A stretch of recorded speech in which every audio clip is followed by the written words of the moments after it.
Hello everyone, John Adams from Keysight's NSS, here to give you some information about inline visibility architecture through a diagramming exercise. So here you'll find a typical network environment where you would have a primary and redundant link, a few routers and switches that lead to a back-end server farm.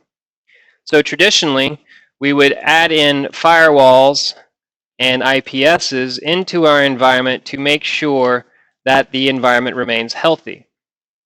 But what happens when the firewall is unable to process the packets, meaning link state on the ports does not go down, so network convergence is not able to occur. So when we have this failure, you would just normally drop packets. So to remove this problem, we have bypass switches, which will send heartbeat packets through the firewall, ensuring the firewall is still reachable and usable in its current state. And then if at any time these heartbeats were to fail, I would then be able to have a configurable bypass state, which would either be bypassed just around the firewall and allow my traffic to continue, or close the port in front of the bypass so that I can have network convergence, allow my traffic to traverse my other network segment. So what we would like to present to you is another methodology for conducting this type of operation to allow more flexibility with your security team.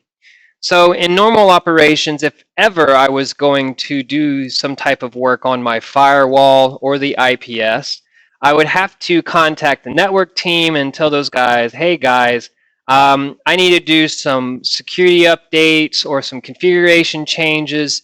And with this, I need to go ahead and remove traffic from that side of the network.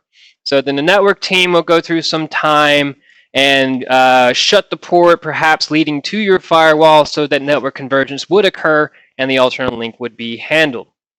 What we are approaching to you with is an idea to remove the infrastructure that's handling your security topology away from the network team and manage it yourself with tools that are made to easy with the use of very, very intuitive web UIs that allow security engineers to get the same type of functionality of the network while segmenting themselves away from the production environment.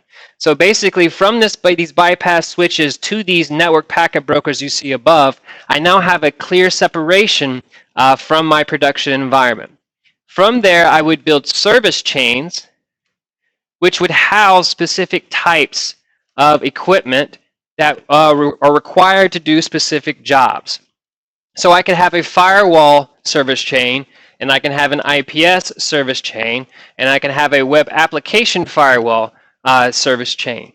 Meaning as the traffic comes into my network and hits the bypass and hits the packet broker, the traffic will then be fed, for example, we could send only HTTP and HTTPS traffic to my web application firewall, but then send all the rest of the traffic that's left over to my next generation firewall, then combine the traffic from both of these devices and send it all to my IPS. From there, we would get back to the network and to our web server. So this new topology can allow me certain changes that were not very easy in the past.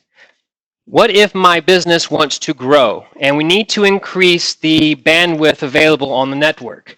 Before, if I wanted to change the link medium, I had to change every device if it did not match that link speed. Therefore, we had a lot of rip and throw away type activities.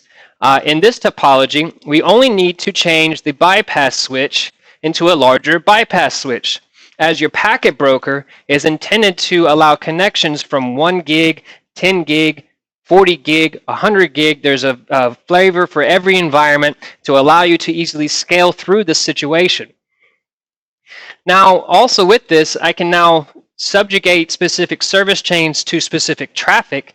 As we were seeing here, if I had a web application firewall, then I can include more web application firewalls only when the bandwidth of HTTP were to exceed the or let's say limitations of my device.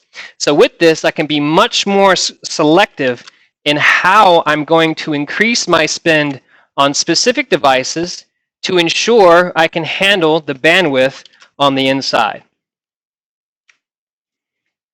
Since I've already got this inline visibility architecture in place to support my firewalls, and we have a packet broker that allows me to copy and aggregate traffic from anywhere, I can then send all this traffic to, say, some of my tech partner devices, or say Keysight tech partners, such as ExtraHop, Vectra, Nozomi, FireEye, RSA, any of these situations of analytics. We will be able to send this traffic to it.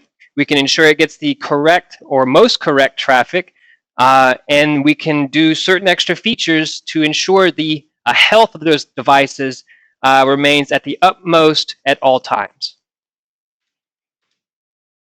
Thank you for your time.